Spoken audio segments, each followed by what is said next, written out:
Good morning and welcome to this public meeting of the Standing Committee on Social Development. My name is Jane Way-Allen Armstrong and I am the MLA for Mofi-Cleacher Region and Chair of the Standing Committee on Social Development. I will now ask members in the room and online to introduce themselves for the record. Hi, Kieran Testard. I'm the member for Range Lake. Good morning. I'm Shauna Morgan, a member for Yellowknife North. Hi, Julian Morse, member for Frame Lake. Okay. Good morning, I'm George Leonard, MLA for the Identity Delta. Good morning, my name is Andy McNeely, son to MLA.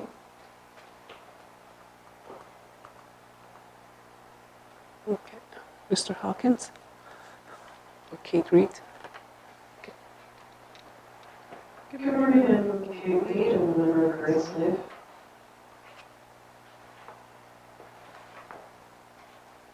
Good morning, I'm Robert Hawkins, MLA for Health Center, and I'm here. Thank you very much. Thank you. Thank you, members. Today we will receive a briefing on housing as a human right from Northern housing researcher Kristel Derkowski. This meeting is a part of this committee study on how NWT legislation and policies can incorporate housing as a human right. Please note, this meeting is being live streamed to the Assembly's social media channel.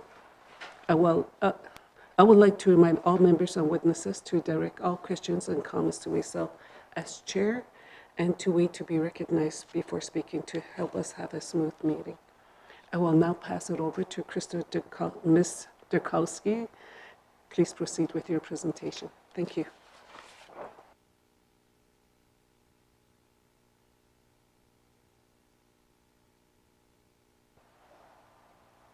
Am I waiting for it yet?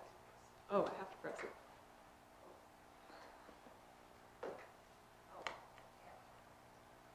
Thank you. Okay, there we go. Thank you. So thanks for your time today. I wanted to talk to the Standing Committee about my research on housing. In broad strokes, it's what the title says, so how did we arrive at the crisis state we're currently in, and then I want to present a few different ways to intervene that we're currently working on. So I'm coming at this from two different standpoints.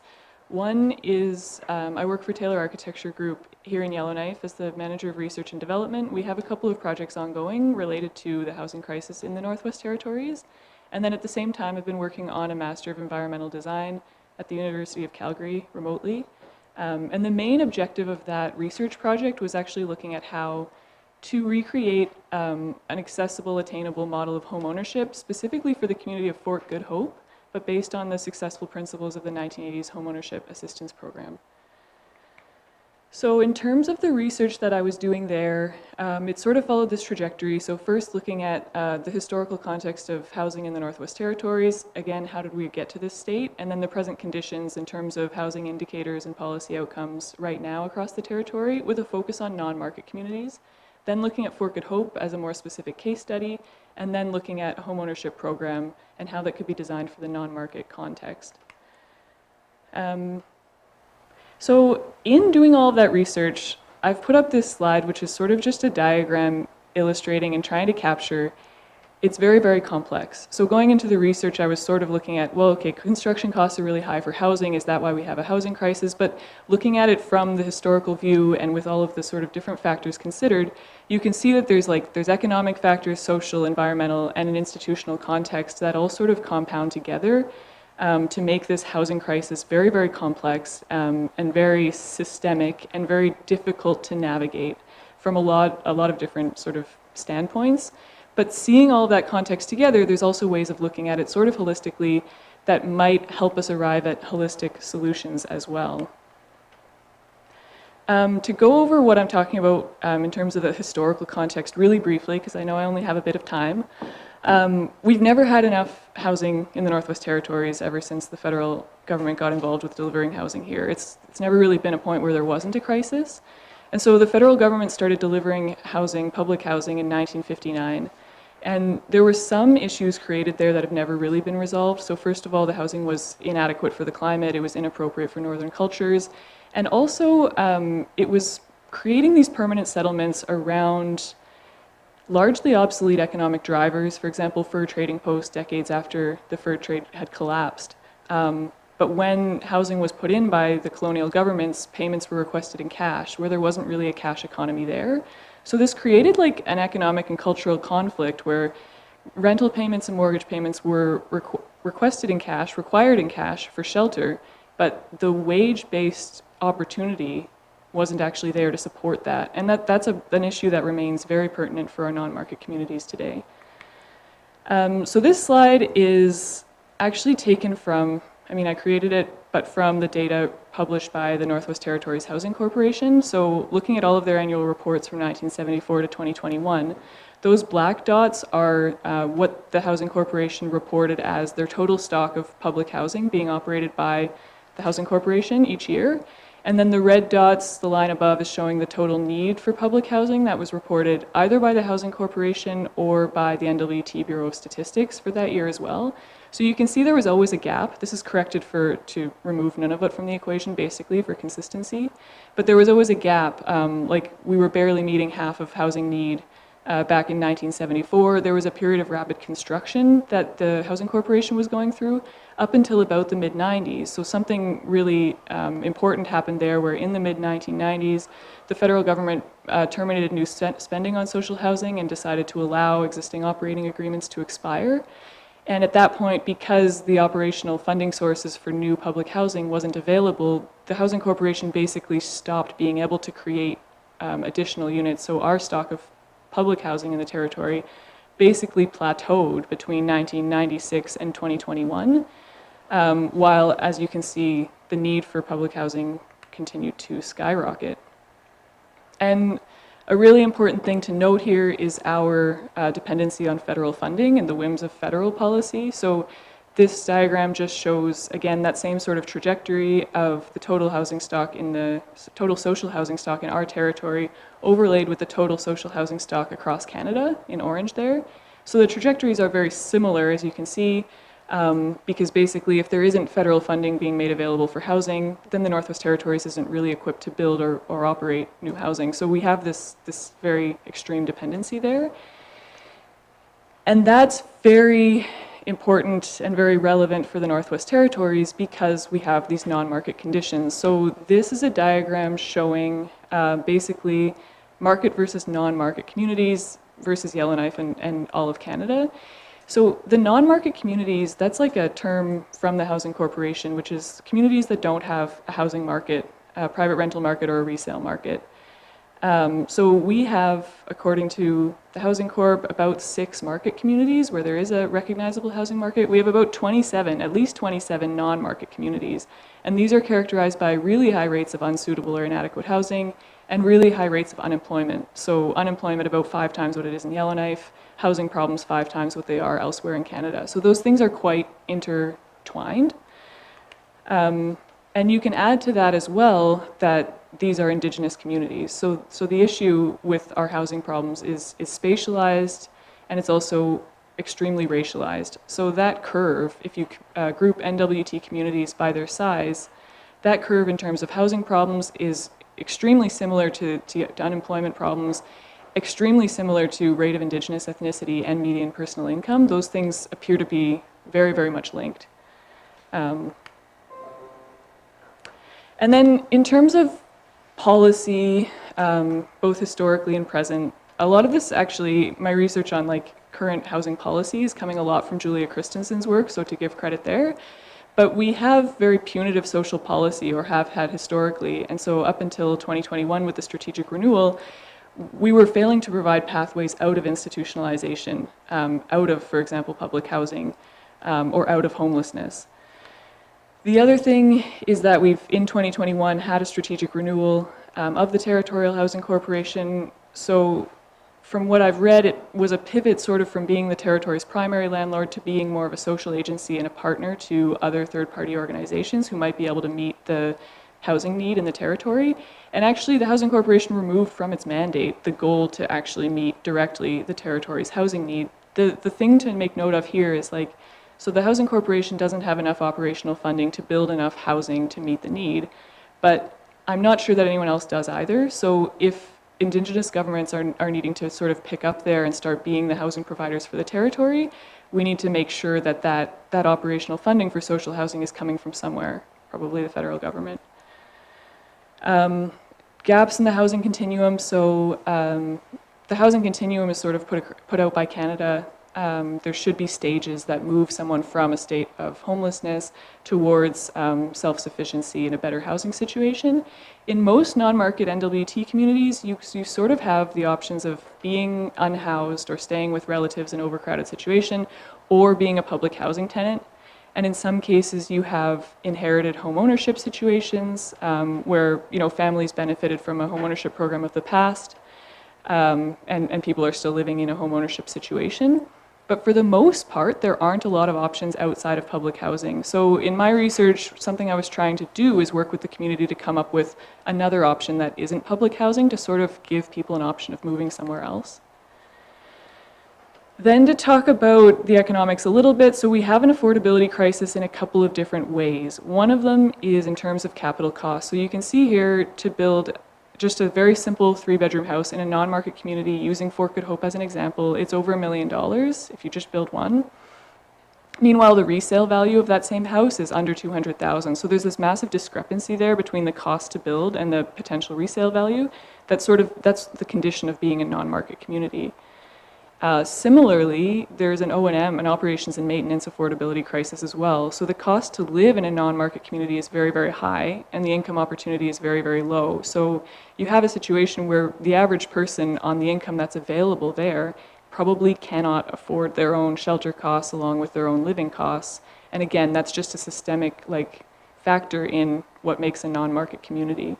And so that's something that, I guess this slide shows it. So sort of addressing those issues, some of the interventions I'm putting forward and proposing here are looking at ways to maybe incrementally reduce that construction cost and simultaneously increase income opportunity so that you start to bridge that gap and sort of start to address that major discrepancy.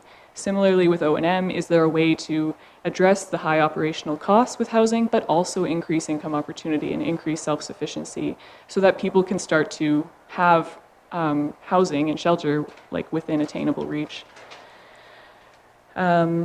So intervention number 1, the Fort Good Hope Construction Center. Some of you know about this. I've been working on this with TAG and with Narraton Developments, which is the business arm of Yamogaland Corporation in Fort Good Hope.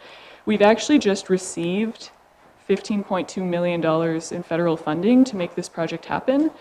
It's basically on a very small scale, a modular housing factory in the community of Fort Good Hope. The idea is using housing as an economic driver and turning it into income opportunity and jobs for local people, as well as building capacity locally to deal with housing.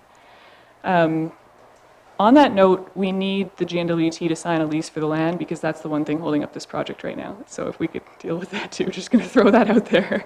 Everything else is going forward. We're ready to get started on the site, except we don't have the lease signed. Intervention number 2, transitional home ownership model. So this is a diagram that has a lot of different recommendations in it for this home ownership model that was the focus of my thesis. Again, replicating the outcomes of the home ownership assistance program of the 1980s, but in the current day with the current context. And so there's some elements of this home ownership, got a bit messed up when you translated it to PowerPoint, that's okay. There's some elements of this home ownership model that would be shared home ownership with a community government and an individual, as opposed to putting the burdens of home ownership directly on an individual, but also involving elements of sweat equity and in-kind contributions to sort of address that cash issue. It's sort of a complex topic, but it's addressed in my thesis. And then the third intervention we're looking at right now, and this is with TAG again, is a major research study on the National Building Code and how that's intersecting with the Northern housing crisis. So right now we're applying prescriptively the National Building Code that was designed elsewhere in Canada to the Northern context when it isn't necessarily always appropriate. So what we want to look at is quantifying exactly where those conflicts are between national codes and regulations and the actual northern context, and then also propose some alternative solutions. Are there ways that we can be building northern housing that don't compromise occupant health and safety, but might not also follow the prescriptive application of the national code? So that's my quick presentation. I did forget to add a slide with policy recommendations, so I'm going to just throw some out right now real quick. One, the source of operational funding for social housing needs to be resolved, and likely that will require advocacy with the GNWT in partnership with Indigenous governments to the federal government. Another issue is, again, addressing the regulatory barriers, so looking at the regulatory context around construction, but also in terms of access to land.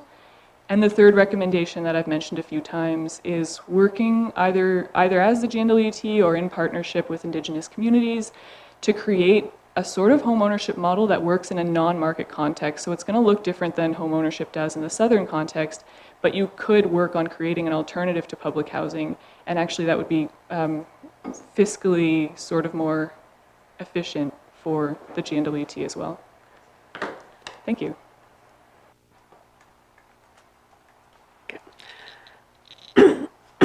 Thank you. Thank you for the presentation. I will now ask members if they have any questions. Mr. Testart. Thank you, Madam Chair. And thank you for the presentation. I'm glad that the committee is looking into this and that this has gained so much traction in this assembly because it is a crisis. We are seeing this play out in the streets of Yellowknife right now and in the streets of smaller communities as well. So we all have our own challenges, and it's important that we find unique and novel ways to solve them. You mentioned the National Building Code is a regulatory challenge for building in the Northwest Territories. Do you know, or can you give us an idea of how much that's adding to the cost, like applying the Southern or the national code that's largely built for large cities in Southern Canada, how that is adding to costs in places like Fort Good Hope? Thank you, Madam Chair. Thank you. Ms. Derkowski? Thank you. That's definitely not something I should speak to directly right now. I don't have an actual cost estimate figure for that, but that study that we're just getting started now, so we've just been funded with federal funding actually to undertake that study. I'm not sure if that's public. So it's just starting up probably now or in September, and that's one of the things we'll be looking at is really quantifying that, because I think it might be significant, but I don't want to speak to it just off the top of my head because I need a bit more info. Mr. Testart, do you have a follow-up? Yes, thank you. I mean, I think this is one of those things where we know it's a lot, but we don't know, it's a known unknown. So to that end, how difficult is it to build our own standards? I know this is something that the department, the ministry and in cabinet have planned to do anyway, but we haven't seen any public proposal to this extent. So is this a significant undertaking that demands a significant amount of resources, or is it something that we can develop relatively quickly given the size of this crisis and the need to solve it expediently? Thank you, Madam Chair. Mr. Derkowski? Thank you. I imagine it would be a difficult undertaking, and I think I'm not even sure how well positioned I am to answer that question, because I think it's a legal issue, it's a policy issue that probably has a lot to do with the relationship between the GNWT and larger federal jurisdictions, more so than the actual architecture. But I imagine it would be complex. The other thing that's interesting is sometimes we see advocates going for more stringent code requirements in the north because of our energy efficiency problems, because of the diesel consumption, because of the climate. And what I think we're going to try and look at is not more stringent code requirements, but ideally actually more buildable and easier to maintain. And so that in itself would become probably an issue of serious contention between different advocate groups. But yeah, I think it could be a long-term issue, possibly. Okay, thank you. Is there any other members that would like to ask questions? Ms. Morgan? Thank you, Madam Chair. And thank you for all the work that you've been doing on this, Kristel, in partnership with folks up in Fort Good Hope and others. So in reading through your work, it seems that the focus of the Kashugochene Housing Society and the vision is to provide a different model for home ownership, particularly for the people who can better afford to operate and maintain their own homes. So to get people who are able to sort of move out of public housing and into home ownership. But it also seems clear from your research that there still will likely be a role for rent geared to income, public housing, social housing, however you want to call it. And my impression, and I could be wrong here, is that many Indigenous governments don't necessarily want to get into running the rent geared to income public housing part of it. And yet, our housing NWT is trying to move towards more being a partner, and I think there's a general goal to transfer responsibility to Indigenous governments and have the sort of self-determination aspect, but then of course the tricky aspect is who pays, because there's always going to be an element that requires those operational subsidies. So I guess my question is, from the work that you've done, do you see a vision for Indigenous governments taking over the whole thing, including rent geared to income public housing, or is the general sense that housing NWT should always sort of be in charge of the rent geared to income public housing, or is there a way to build home ownership even into the rent geared to income side? I know that's a convoluted question, but it seems that there's still kind of a core seed that it's tricky to figure out the path forward in terms of who is going to take this tricky part on. Thank you. Okay, yeah. Okay, Mr. Derkowski? Thank you.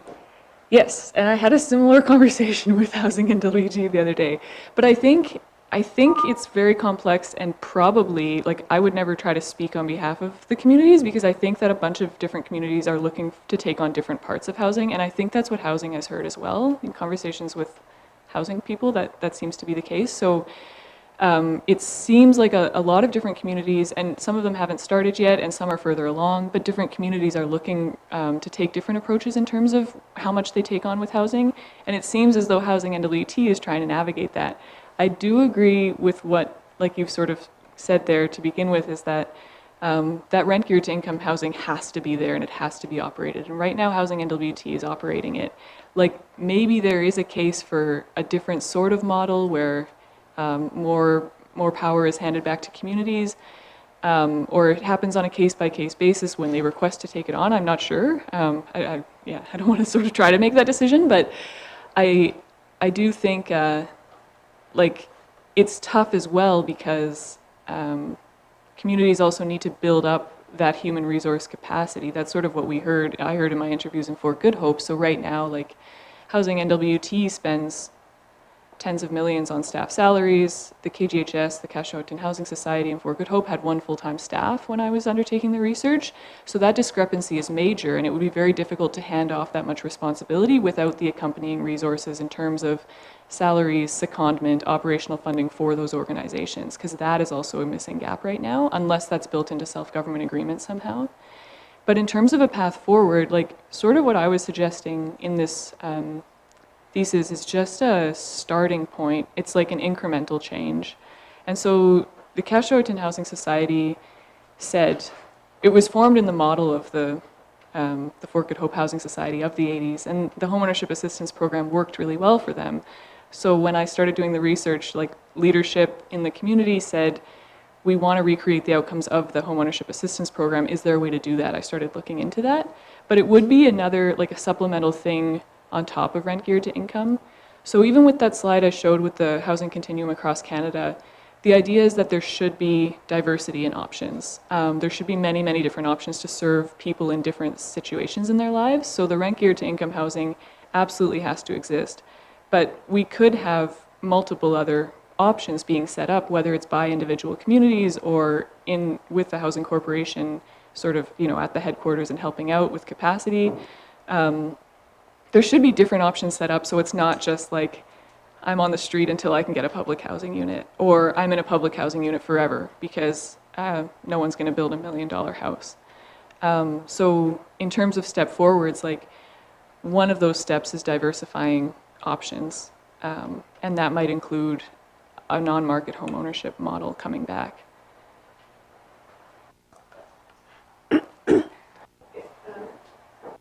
Ms. Morgan, do you have a follow-up? Thank you, Madam Chair. I do have more questions, but I'll pass it on to others for now because that was definitely a long question. I would like to go to Social Development Committee first. Mr. McNeely or Mr. Nursu, do you have any questions? Yes, good morning, it's George here.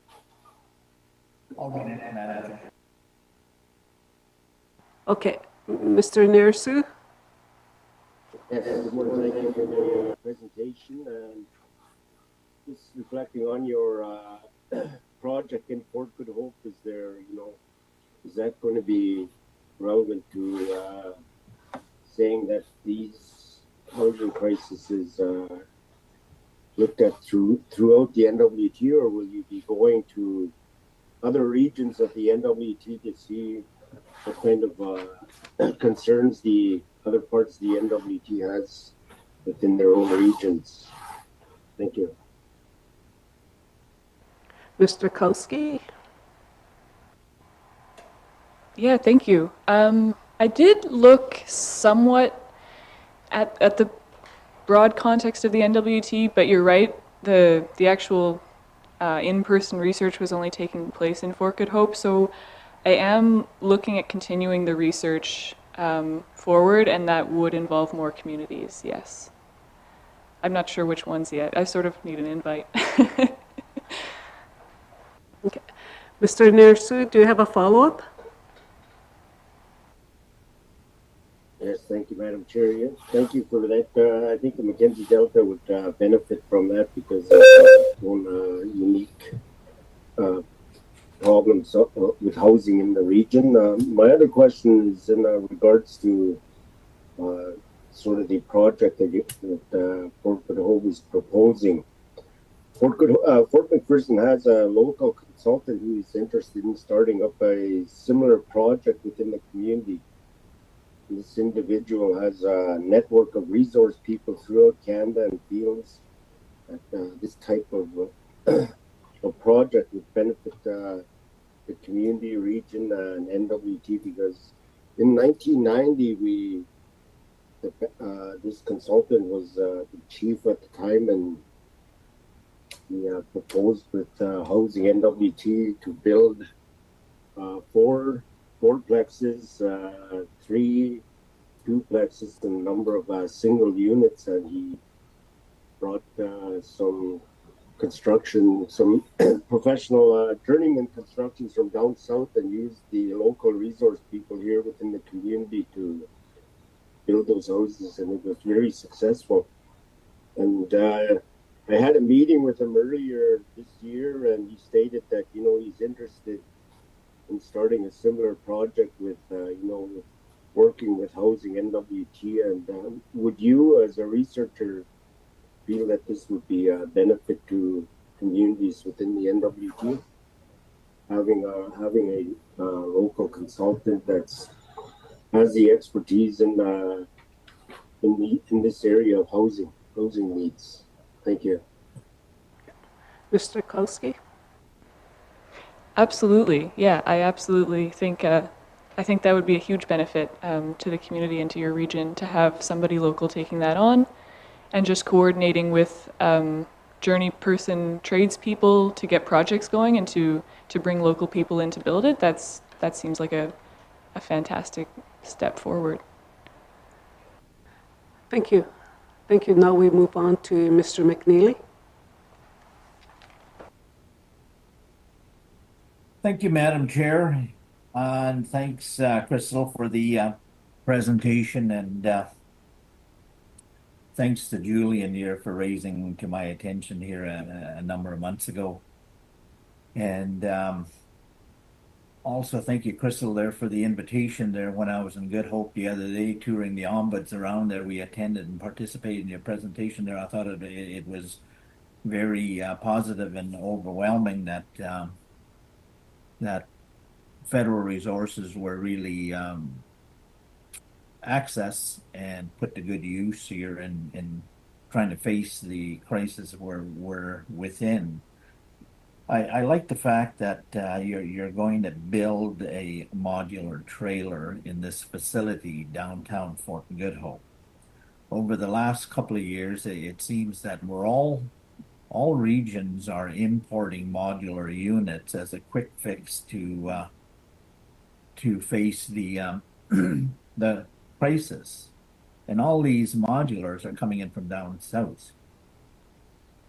And there's many challenges there to bring that 3-bedroom modular unit and place it across the lake in Delaney, for example. We already encountered a couple of units that fell over on its side between the Winter Road in Wrigley and Norman Wells. So that's additional cost if it's structurally damaged. So that's the consequences of mobilization over the winter roads here. So anyways, recognizing that, it could be a waste.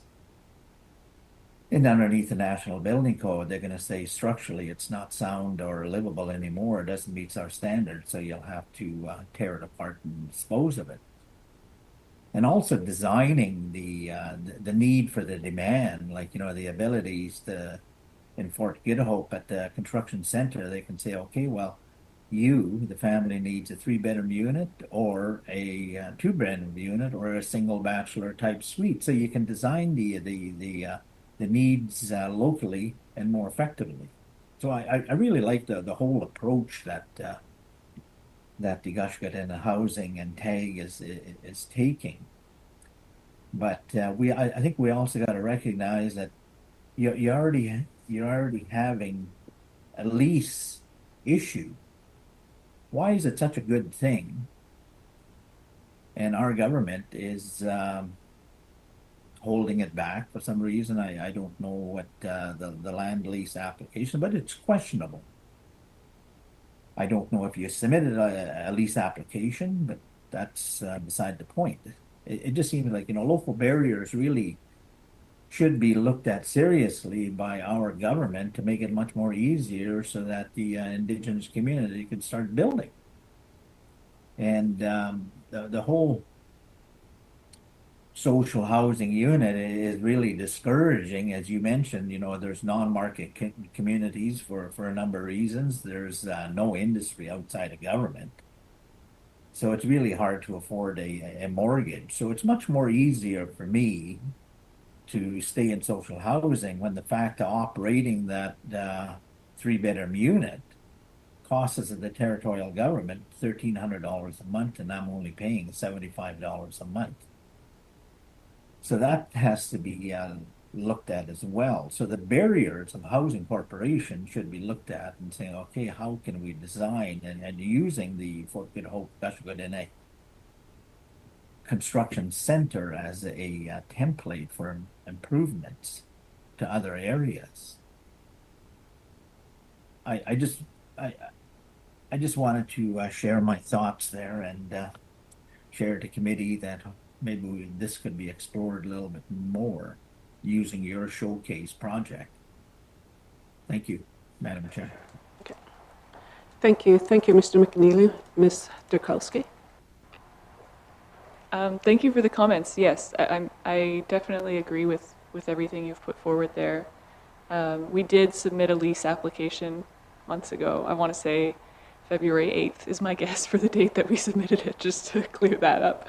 But yeah, it would be really great to see more of this approach happening everywhere, I think. Mr. McNeely, do you have a follow-up?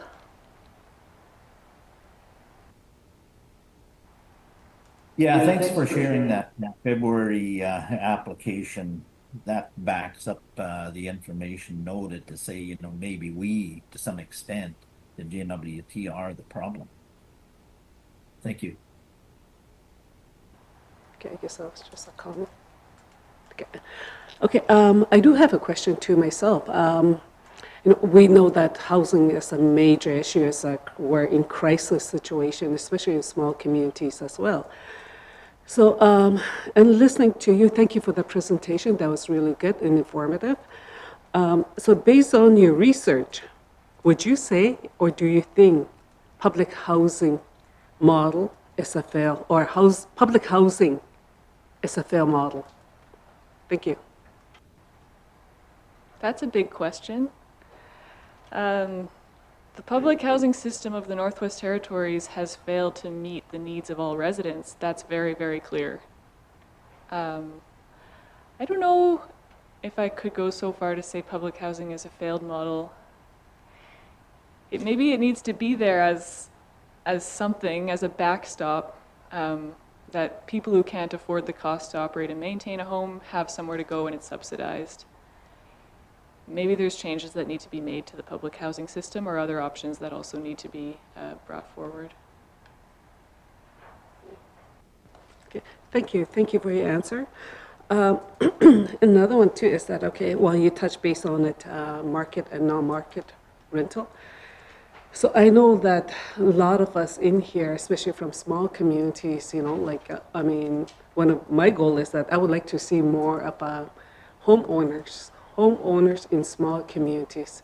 So we put in motions to transfer units and, so we've done all that. So in small communities, because there's no market rental or there's no value, and as compared to larger communities. So we would like to see that. So what do you think? So you said you said the unemployment rate. Okay, you mentioned unemployment rate, and going back to the 70s, or when the first time the federal government came, had their input on this. So based on that, I know that some of the information, was it prior or after the Nunavut split from us? Some of the information that you presented. Thank you. Yes, so some of the information, some of the statistics that I was taking from the annual reports was before Nunavut was created. So the Housing Corporation started in 1974 was when they took over the public housing stock. I guess it was created in 1972. So 20-something, 25, 30 years before the creation of Nunavut. In all of the statistics that I've shown, I've actually just corrected adjusted the numbers to sort of remove Nunavut. But yes, it's from, some of the research is from before then. Okay, thank you. Thank you for the answer. And so now I will go to other members that are not part of the committee. So we'll start with Ms. Reed. Thank you, Madam Chair, and thank you so much for the presentation today. I was very interested in your last slide that was not a slide, the policy recommendations, and I'd like to just drill down on the last one that you mentioned, speaking on home ownership alternatives to public housing. So we did speak quite a bit around what's underway in Fort Good Hope, which is very promising, but could you speak a little bit more to other home ownership models that you have been researching and what might be a good fit for the NWT? Thank you. Ms. Derkowski. Absolutely. So I've done a lot of research on this. And actually, a lot of the research I did because the NWT is so unique in the context of Canada, especially with the non-market situation. Of course, there are Northern Indigenous communities elsewhere, but the NWT is quite unique. So what I've done is actually look at the policy outcomes from all of the home ownership programs in the NWT since 1959, to the extent that I could find that information. And there's a lot of that written in here, so I'm trying to think about which points to highlight. But one of the critical things is in Southern Canada, and a lot of us are coming from Southern Canada, I am, and that's how the federal government is thinking as well. So you're living in a market context in Southern Canada. And with the federal government withdrawing their funding for social housing, that was sort of this neoliberal policy decision that's about leaving it in the hands of the market, which doesn't work in non-market communities. So the reason I'm giving this preamble is that in the market context, home ownership is an investment and it's an asset that appreciates over time. So you would never, you don't necessarily serve the most in need of your society by developing home ownership programs that benefit homeowners. Because once you own a home in a market context, you have an appreciating asset that basically, you know, it serves as your pension and so on. In the non-market context, because that isn't the case, because there's usually low to no resale value, the home ownership unit is more of a liability than an asset. It doesn't appreciate. And so it actually costs a lot to operate a social housing unit. In 2011, Nick Falvo put out an estimate from the Housing Corporation that over a 50-year lifespan, a public housing unit costs $2 million just to operate, whereas the HAP units that were created for like $80,000 a piece at the time, we can't quite replicate that now, they were then given away through a forgivable loan. So after 5 years, that $80,000, the $40,000 loan to the occupant was forgiven. The owner of the home would then own that house outright with no ongoing mortgage. But they were responsible for the cost of operations and maintenance, which is a burden. And so this is sort of a long-winded answer just to say, like, the narrative is sort of inverted here, where when you own a home, it's going to cost you a lot. So for the Housing Corporation to own this public housing units, it's going to cost the Housing Corporation a lot. For a homeowner to own a home, it's going to cost them a lot. And so that's sort of an issue that needs to be resolved and looked at. Basically, the Housing Corporation would save money by building houses and giving them away rather than continuing to maintain them, which is just an interesting thing. I'm not saying that's necessarily the answer, but it is an option that has been done in the past. It's actually being done now with the Homeownership Initiative Program, which is giving away, like, I shouldn't say giving away, but offering a forgivable loan situation for public housing tenants to take on the unit that they're currently occupying with a 3 or 5 year forgivable loan. The issue is that those public housing units are typically aging and maybe not in the best condition, and it's not a good deal for the public housing tenant client to take that on. So setting up a more equitable home ownership model would probably mean, first of all, building new units, which is why the project like in Fort Good Hope is very important. Building new units that are appropriate for home ownership, which again is why we're looking at the building code issues, where what I heard a lot during my interviews was that people want to be able to heat their homes with wood, which is like an in-kind, a sweat equity contribution, as opposed to cash to fill the propane tank. So actually designing the units around home ownership as an outcome, because public housing units, for example, don't have wood stoves. So that's just to begin with, and then looking at ways that maybe you have a community organization that's facilitating this, like the Housing Society in Fort Good Hope is well set up to do this, or will be if they choose to continue down this route, which is that maybe the approach to maintenance and repairs could be sort of undertaken communally if people are paying into sort of like a condo fee type situation, where the community and its local construction crew is actually undertaking the maintenance and repairs to again remove that burden from the homeowner specifically. So that's one sort of affordability measure. Keeping land as communally owned is another affordability measure to make homeownership more attainable. Again, the forgivable loan as opposed to having people enter into a cash mortgage, because that has proven not to be viable for most people in non-market communities. Again, like the idea of paying interest to a bank on something that's actually not an appreciating asset it just does not make sense. So the forgivable loan instead of the mortgage is another appropriate affordability instrument. And then the successful thing that happened with the HAP was the in-kind contribution option, so the sweat equity. So people could contribute their time and their expertise, even if that meant learning, like even learning hours and training hours was a contribution towards becoming the homeowner. And that made it possible for people to have a scenario in the future where they've benefited, or like they've improved their own housing conditions and their own living situations without necessarily having to have that wage labor job that may or may not exist in their community. So those are some starting points for a homeownership program.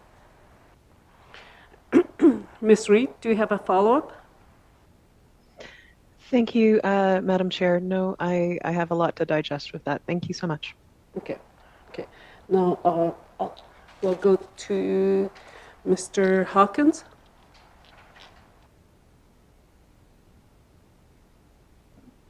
He's still there? Yeah. Can you hear me okay? Yes.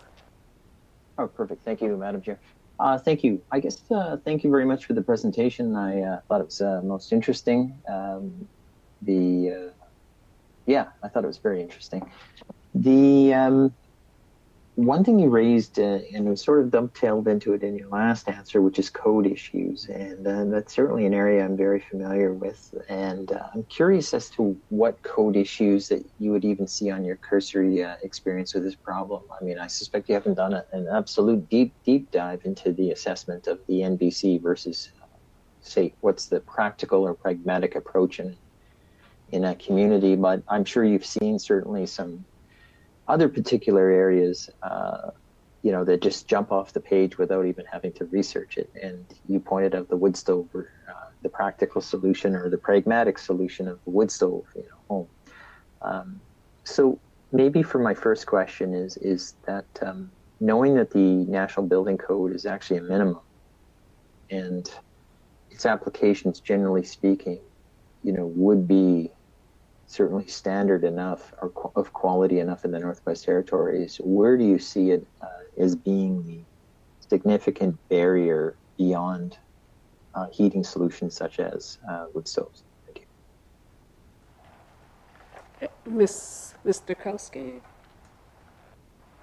Thank you. The heating and HVAC solutions is the one, so I've been speaking about this with my colleagues at TAG, which includes architects, mechanical engineers, electrical engineers. And I think the thing that we keep coming back to is the HVAC system. So not just heating, but also ventilation. And that those systems are sometimes quite complex, and they aren't intuitive to people in small communities, and maybe they don't make sense for that context. So something we've even seen is if that system gets shut down and stops working, is that maybe worse than doing a much simpler model in the first place. But you did ask aside from HVAC systems, so I'll bring forward just a couple of anecdotal things that I was speaking to an architect, my colleague, very recently about this issue, and something she brought up right away was that, so they're working in Tuck. Of course, there's permafrost, buildings are raised off the ground. The National Building Code says a fire separation has to go from the ground through the ceiling, from the earth through the ceiling in order to constitute a fire separation between two spaces. My colleague is looking at that saying, well, the building doesn't go to the ground. This doesn't work for us. We can't put anything on the ground. There's permafrost there. And they're sort of having that argument with the authority having jurisdiction. That's just one example. Or even that recently, this is again from the same colleague, Ksenia, to give credit where credit is due. They've changed the requirements for stairs recently so that there has to be a riser at the back of a stair, the part going vertically. But for us in the Northwest Territories, we need to be able to clear a lot of snow off those stairs all the time. And so adding a riser is just going to make it actually a lot more unsafe, because you're going to have snow buildup, you're going to have ice buildup, it's going to be a lot more difficult to clear. So those sorts of changes that might be safer down south or make sense down south, when they're just it doesn't make sense up here. And if we have to fight with an authority, a regulatory body about something like that, it's cost, it's time, it's just not working. Okay, thank you. Mr. Hawkins, do you have a follow-up? I do. No, that's really interesting observations. Between the fire separation, to me that seems like a simple one. The stair riser, I can see. Your illustration makes sense. Sometimes solutions are more complicated than the question, I guess. Similarly, maybe to your question, Madam Chair. I had a question listening to the presenter with respect to the overall process and system of public housing, and it begs the question, in the opinion of the presenter, that is the public housing model that we're currently using worth saving?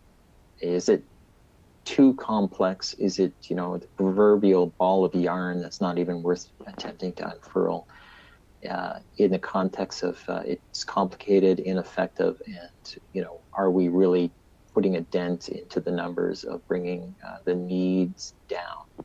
So is there anything worth saving, or is it just too complicated? And do you suggest a more simplified model? And if you could you give an example that helps clarify that? Thank you. Ms. Derkowski? Thank you. Another huge question. I've said this a few times and I'll say it again, but I sort of just want to put out, I don't know, yeah, my focus wasn't necessarily just on the public housing system, and I don't want to sort of overstep what I'm qualified to speak on in terms of should we tear the public housing system down? I'd want to think about that a lot harder before putting forward a definitive answer. But I can say some things that I think might be helpful. Maybe. It would be hard to tear down and start over. That seems like a Herculean effort, and there's people living within that system who need to be accounted for. I can't imagine a way to kind of smoothly start from scratch. Another thing is that we are, even just looking at the history, you see patterns repeating.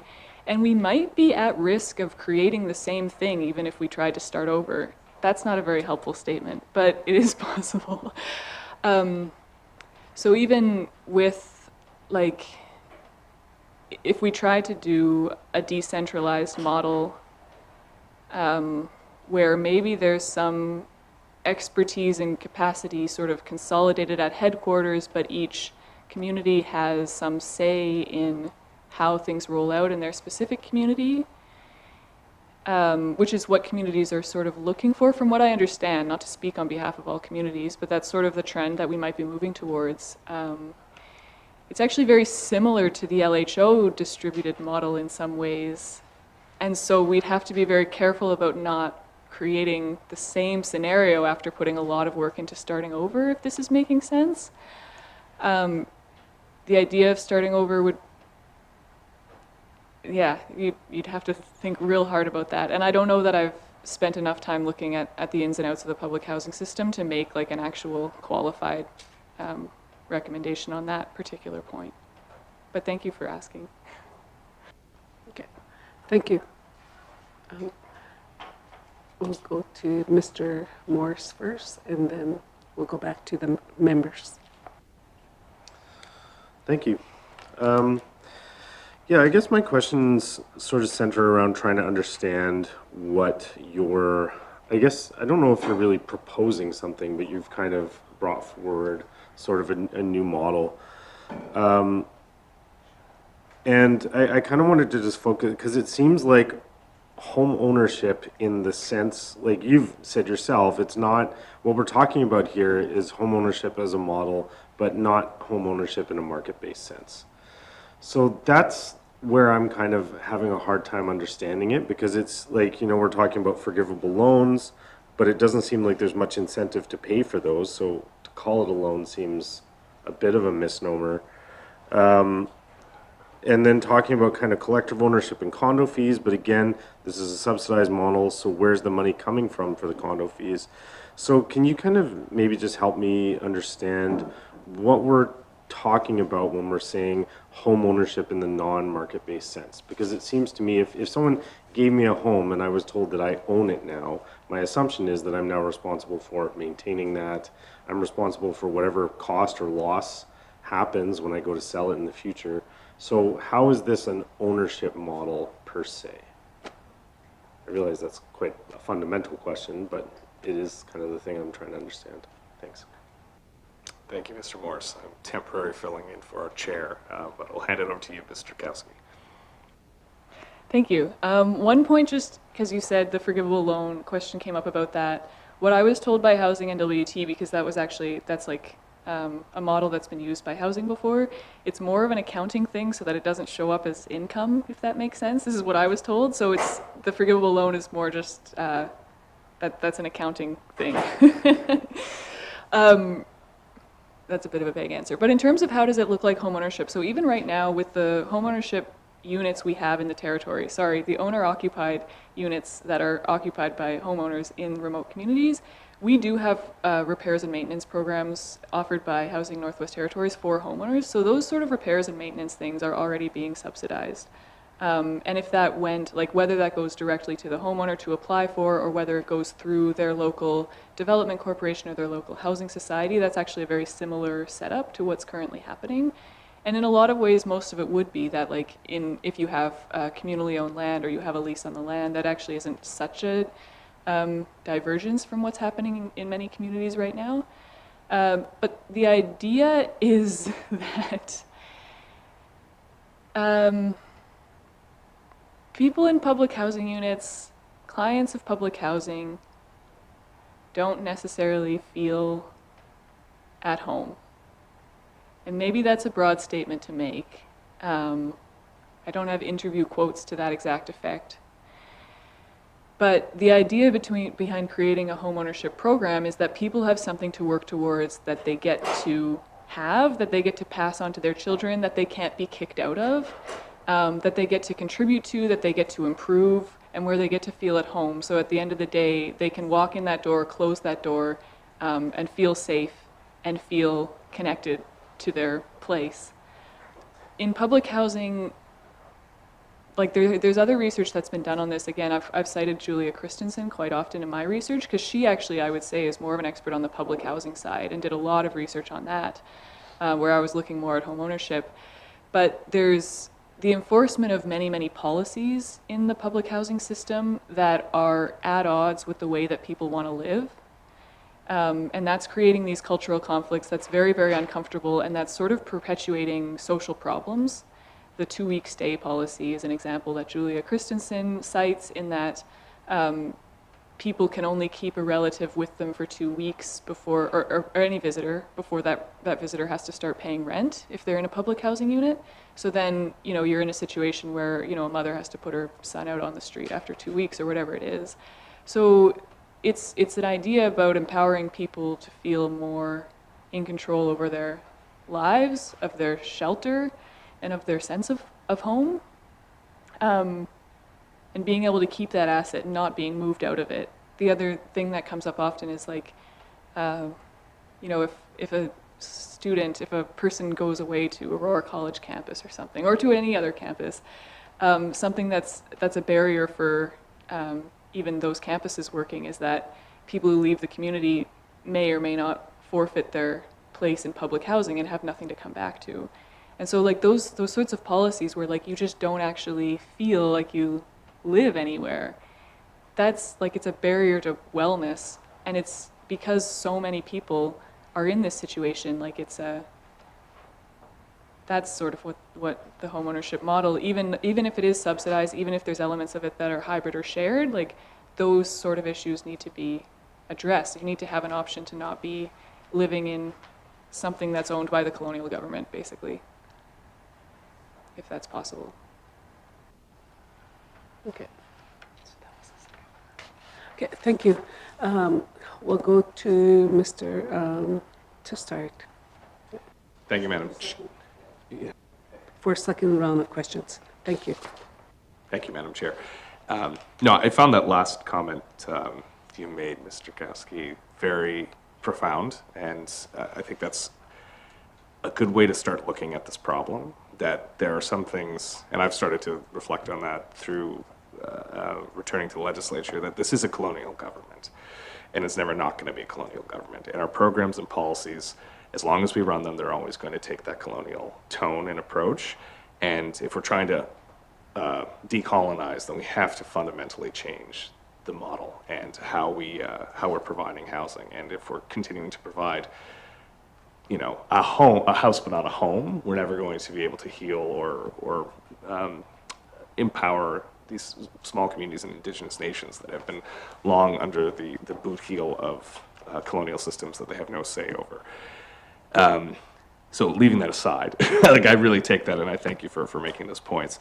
The land tenure issue in Fort Good Hope, is this unique to that project, or is this something that is systemic across the Northwest Territories?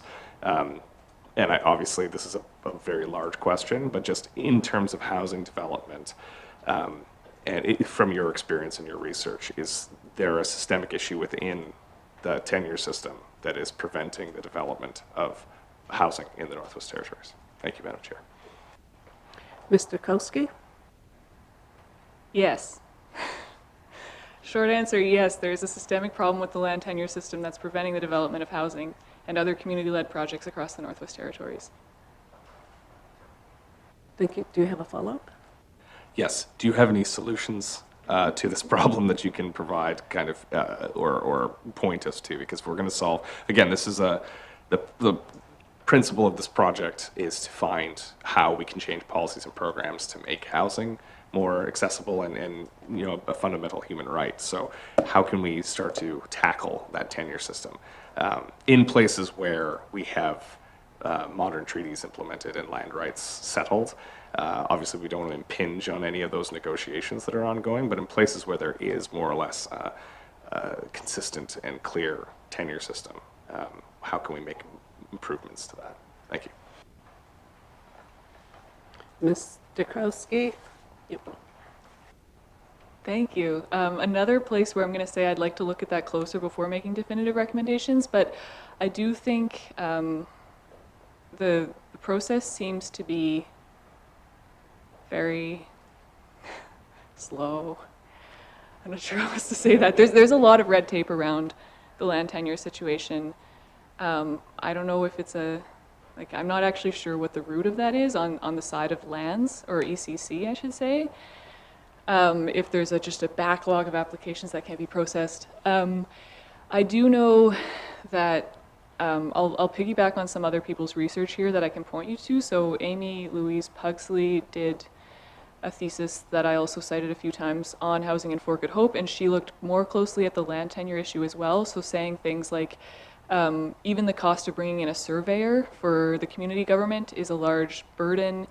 Is there some way that that could be subsidized? Because we have to bring up a surveyor for over $10,000 just to survey out one lot, that sort of thing. So sort of looking at reducing those costs and those barriers. The community planning process, is there a way that can be helped by the GNWT? I think that right now what I'm running into, I hope I'm not going to make any enemies by saying this, but sometimes what I worry about with the GNWT is that you have people enforcing rules, but I think if you were actually going to be serving people and serving residents and serving communities, that would look a little bit differently than just saying no, or just saying here's what you need, here's what we're waiting on. You would be saying maybe here's what we can offer to help you get there, here's the next step. And I don't know, that's not such a specific recommendation for how to implement that sort of better service ideology within the GNWT. That would be amazing to see. Another piece of research, Chris Van Dyke, who actually works at Housing NWT, has just come out with a thesis on land and housing. And I imagine that one's going to have more specific recommendations around the land tenure system. Okay, Mr. Testart, one final one? Yeah, just thank you, Madam Chair, just a comment. And again, that's a really profound statement, and I thank you for making it, because it's something I think we've been looking at a lot from governments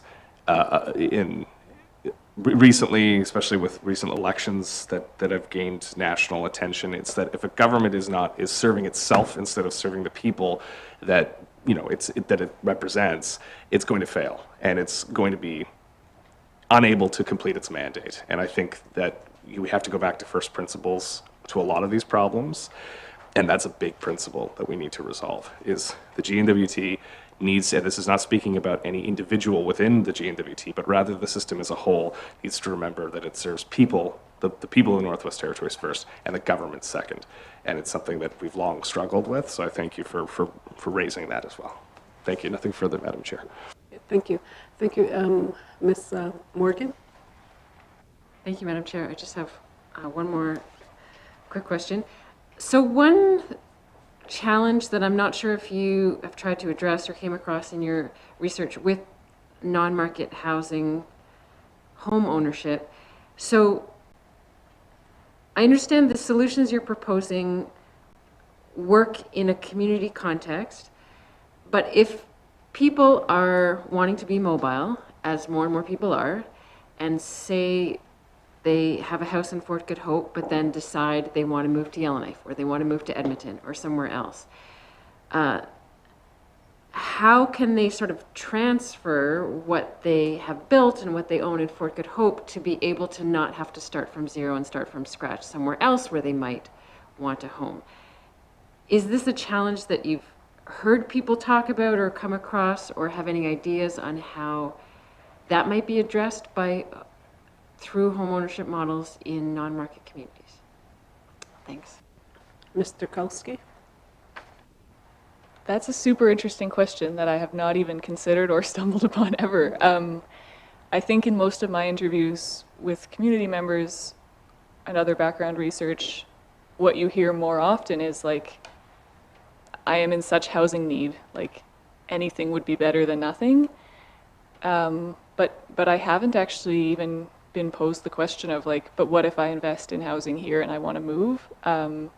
That's something that bears thinking about for sure, yeah. Do you have a follow? No? Okay. I'll go to our two members online first, Mr. McNeely and Mr. Nersu. Do you guys have any follow-up questions to our presenters? Thank you. Yes, it's George. I just wanted to know that if there's any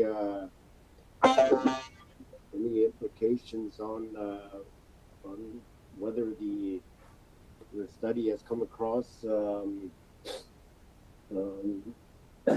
problems with property tax by the HAP homeowners from the past. Because in our community, I have been contacted by a number of homeowners that they're in trouble with property taxes with the government of the Northwest Territories Housing NWT. So I'm just wondering if your study has come across any concerns related to property taxes from the past homeowners. Thank you, Madam Chair. Thank you, Mr. Nersu. Mr. Derkowski? Thank you. That's an interesting question as well. I only interviewed a relatively small sampling of HAP homeowners, and that issue was not specifically raised. So I don't actually have any more information to add there, but it's interesting. Like, I guess thanks for bringing that to my attention, because it does seem like it would be a point of tension in some places for sure. Yeah. Okay. Thank you. Thank you. Mr. Nersu, do you have a follow-up? Oh, I'm good. Thank you, Madam Chair. Okay, we'll go to Mr. McNeely. Thank you, Madam Chair. I do realize the slowness in land tenure processing. We as a government should also recognize that we are understaffed for a number of reasons. If I look at our regional land office here in Norman Wells, we have 6 vacancies. And the regional superintendent of education is also vacant and has been vacant since last January. So the residents looking for services have nowhere else to go but to go elsewhere, or go to their MLA or to their minister's office for those types of services.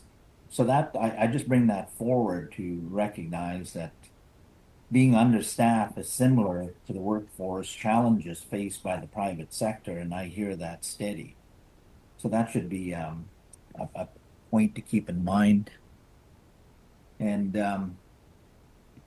as I said earlier, maybe we can use this project on how to streamline it so it's more efficient for the next applicant. And I got a question for Kristel. We had as you recall, we had a meeting with the two ministers, and were you successful in following up from that meeting? I can't recall. It was April maybe, or back in March, on securing the financing or a commitment to the productions of the modular units. I keep going back to the fact that if there's no funding, there's no project. And to help you secure conventional financing, have you got a commitment from the government to give you a contract for 10 modular units, for example? I think number 10 was the number that I raised at the time, just to forward ideas of conventional financing, should you go that way. Thank you, Madam Chair. Thank you. Thank you, Mr. McNeely. Mr. Derkowski? Thank you. No, we do not have any commitments from the government of the Northwest Territories with regards to the Forked Hope Construction Center at all. Okay. Mr. McNeely, do you have a follow-up? Yes, thank you, Madam Chair. I look forward to participating in that follow-up here. Masi. Okay. Okay, thank you. Now we'll go to Mr. Morse, and then followed by Mr. Hawkins. Thank you. Thanks very much. Yeah, this question may kind of go beyond sort of where your research left off, but I am curious in raising it just because, you know, I represent a riding that has quite a distinct mix between people who are unsubsidized, effectively fully on market housing, and people who are in public housing. We don't seem to have the kind of mixed ownership model that you're proposing. But one thing I do wonder is kind of when we're getting into that kind of sort of, I don't know what to call it, like the kind of hybrid ownership model or whatever. Maybe you have a word for it, but so what do we say, I guess, to the people who end up being on the other side of this? Like, there's going to be people in the territory who are homeowners who are fully paying for their costs of maintenance, of ownership, and of course, like you've mentioned, they own an asset, and that is kind of the payoff of that. However, you know, people, some people in particular, the ones that I'm most concerned about are people who are barely able to afford this, who are kind of barely getting by. They're not contributing significantly to savings for retirement because a vast majority of their income goes into their housing. So how do we establish fairness in this model for people, both of whom live in the territory, one of whom is on kind of a pseudo-subsidized model where they're getting kind of ownership, and then there's people who are on the unsubsidized model who are having to pay for all of this and who are, many of them, struggling to get by. How do we make this fair in some way? Is that maybe not even the right question to be asking? But I do kind of wonder if that question is going to get raised as we go down this road. I mean, the point being that the government's spending a lot of money on the subsidized housing regardless, either way. And so maybe that is the answer, is simply that if we're going to be spending the money, let's spend it in a way that's more effective, that helps people with their health outcomes, et cetera, et cetera. But I'm wondering if there's been thought into kind of the vision for where we end up in the long run. Say 50 years from now or further into the future, where are we going to get to a place where there's some kind of equity? Or is there a vision in this model for getting to a place where the subsidies aren't needed anymore? Or is that kind of a bit beyond where we're at right now? Mr. Derkowski? Thanks. I think to begin with, so like that sort of a hybrid, like non-market homeownership model it only makes sense in a non-market context. So it would be difficult to compare like people living in Yellowknife. Like it's just a different economic situation. So that model would only work in places where, well, there is no housing market, there are no other options, and basically we know that the house isn't appreciating, so there is no private development because homes can't be sold for as much as they were built for. And so that's sort of like the starting point of you're already starting with so much inequity between those two situations that giving those subsidies to the non-market context it is closer to being fair. And then in terms of like getting to a point where those subsidies aren't required, like it's an interesting like that's so far out. And I think maybe it's worth saying in my research, like although it was an academic thesis, I'm also working professionally or in practice with the same community. So the idea was to get to something that could be implementable and an incremental step that could bring people closer to something that's desired, closer to empowerment, closer to community self-sufficiency, closer to having more options and diversity. Not necessarily that like it's the final like end solution. And so I think, and this is actually like, it's worth saying because I've quoted Edwin Aruzzi, who he may or may not be listening right now, in my thesis many times, who was a driving force behind the establishment of that housing society, who said like, this isn't necessarily the solution. Even the housing society itself isn't necessarily the solution. It's a work in progress, and it's something we're trying, and we're gonna have to keep trying, and we're gonna have to like do something, see if it works, learn from it, and keep trying. And that's sort of like, that has to be the path forward. And I think like even with the question about should we tear down the public housing system, and I'm like, some people say yes. Like I have stumbled on research that say, forget about it, tear it down. This is so bad, just stop. But I think like from a practical perspective in terms of like having better outcomes, the only thing you can do is like try something constructive and then keep trying. You know, like it would be hard to make a master plan that where everything ends, you know, with a perfect world. So I guess just having settled that it's just a one step along the path. Sorry. You're blabbering on, so thank you. I would like to, do you have a follow-up, Julian? Mr. Morse? If not, I will go to Mr. Hawkins. Thanks, Madam Chair. I'm recognizing the time, so I'll try to be really quick here. I guess the first part of my question would really be is that I'm not sure what barriers you're seeing why we don't transfer all our housing stock to the community governments. I mean, it's our goal, I would hope, around communally in the sense of around the table and as a government to empower people, help them become more healthy, contributing members of society. And I know that's a variable thing because, I mean, obviously some can do more than others. And I think that's what makes, that makes it challenging. But it is a significant disincentive to own a house in a community if there's no market. And as, in other words, no different than saying their investment becomes trapped. And then the burdens of ownership become disproportionately carried. And I can speak to length about the cost, but the reality is I think we all, whether we know it, we at least understand it. So, what are the barriers that stop the government and or the community government from accepting the transfer just to get rid of all the public housing under the birth of the NWT Housing Corporation and let the communities lead? Because the philosophy is completely different in an Indigenous community or even just plainly small community than a market community on how housing is balanced and managed and considered as a policy problem. Thank you. Okay. Ms. Derkowski.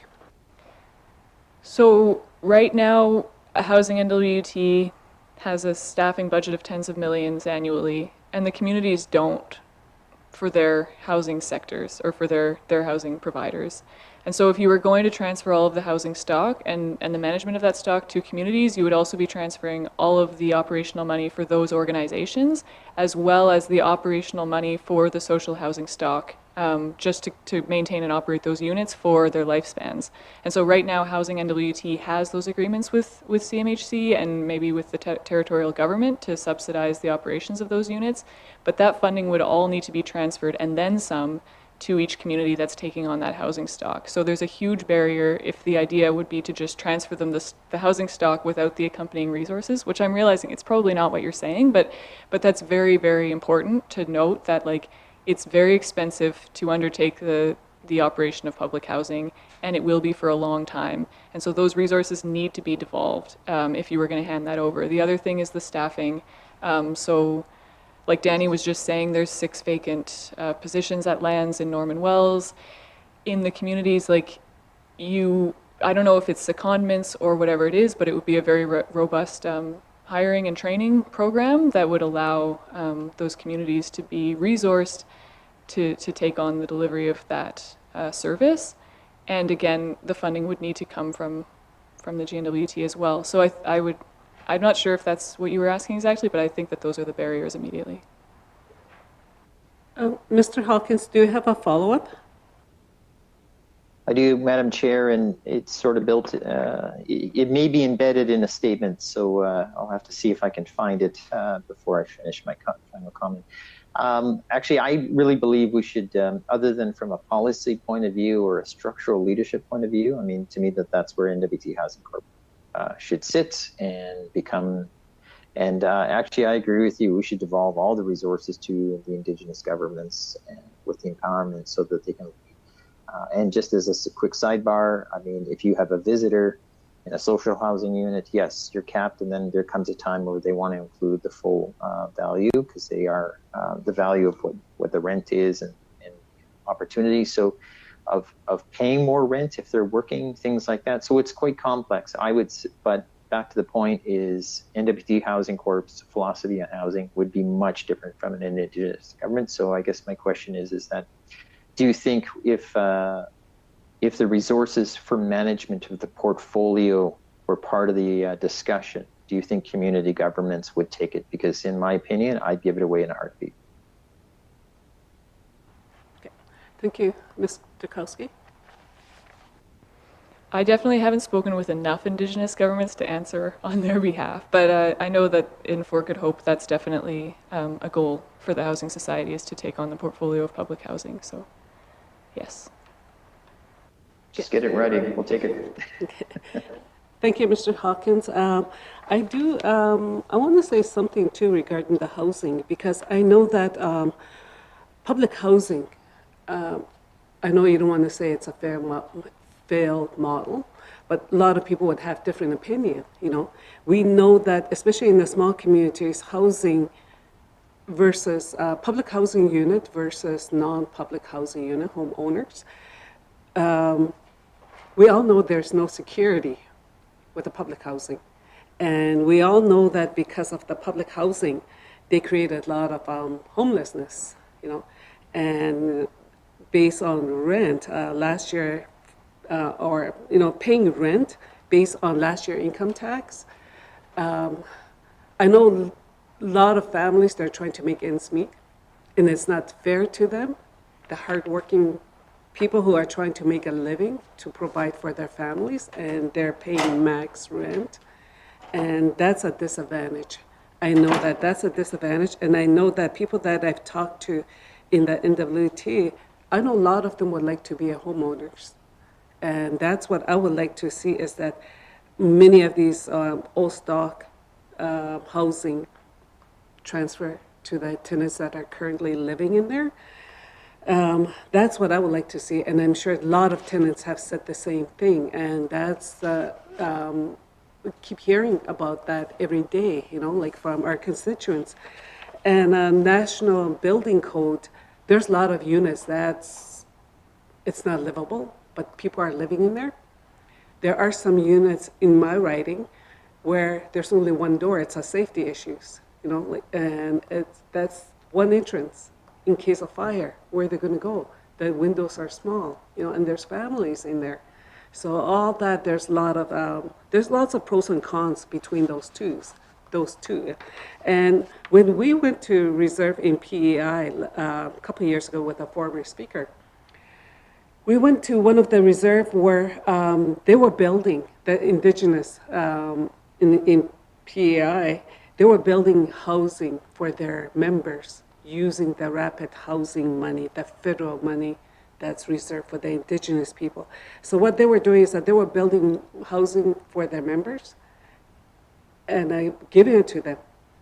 And based on that, like as long as they can afford the utilities, and that was it.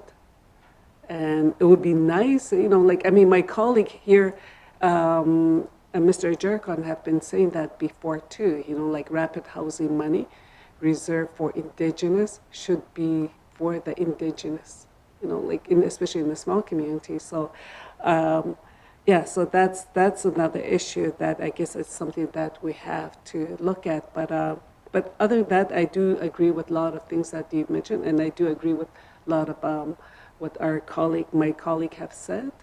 And and I thank you for coming and doing the presentation. Thank you. The comment. Or if you want to answer, it's up to you. There was no question in there. Oh, thank you. Just one small comment on that. That is the simplest model of the homeownership program, is build the house, give it away to anyone who can afford it. Like, that is what they were doing in PEI, if it's been done before. The other thing I wanted to just say really quickly to wrap up, if that's the end, in terms of the housing as a human right, I think that's like Robert Hawkins was just saying, I don't disagree with anything he said, but the idea that like when you build or homeownership in a non-market context is disincentivized because you lose your investment. But I think if you're looking at housing as a human right, there is like a need, and especially in the non-market context, to consider it first and foremost as a human right, and secondly, or not at all, as an investment. And we need to sort of change our thinking to not be looking at housing as a commodity in order to start meeting people's needs. Okay, thank you, Mr. Derkowski. And Mr. Hawkins, do you want to say something, one last final comment before we end? Thank you. Yes, thank you, Madam Chair. Thank you. Just ever so briefly, housing is a social challenge and social policy, and if we don't house them, it's the old, if we're not paying on one side of the problem, we're certainly paying on the other side of the problem. So, where's our best investment to create and empower people? So the last comment I want to provide is that, home ownership certainly a value of pride and whatnot, and we can talk at length at that. But for those who least can afford it in a small community, it becomes a trap. And it frustrates me when I see transitional housing, public housing designed for transitional, but I mean, it becomes a further trap. And in essence, we're not empowering people, and that's got to change. So we have to get rid of the myth that there's transitional housing, because it really isn't. It's transitional from bad circumstance to less bad, but it still becomes a fundamental trap for people, and it frustrates me day in and day out, and I see it worse in the smaller communities. It's bad in Yellowknife. It just means it's enormously worse in the communities. Thank you for your time, and I appreciate your insight. Thank you. Okay, thank you for joining us today, Mr. Derkowski, and for the presentation. Thank you.